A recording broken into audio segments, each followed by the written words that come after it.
Alright, picked up this old mixer. It's a Sunbeam. It's missing the beaters, but it's got quite a bit of weight to it, so I'm hoping there's a decent copper bearing motor inside, and we got the power cord, so I'm going to crack it open and see what's inside. Alright, well, that was pretty easy. 4 screws on the outside, 6 on the inside, holding this stuff in. There's our plastic. We got a little bit of shred out of that. Got some copper here. I'll probably extract that. That's those you can normally bust into. This is aluminum.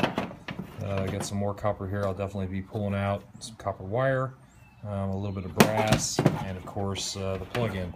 So that did not take very long at all, and a little bit of a score out of that. So please like, comment, subscribe, and all that cool stuff. Happy scrapping.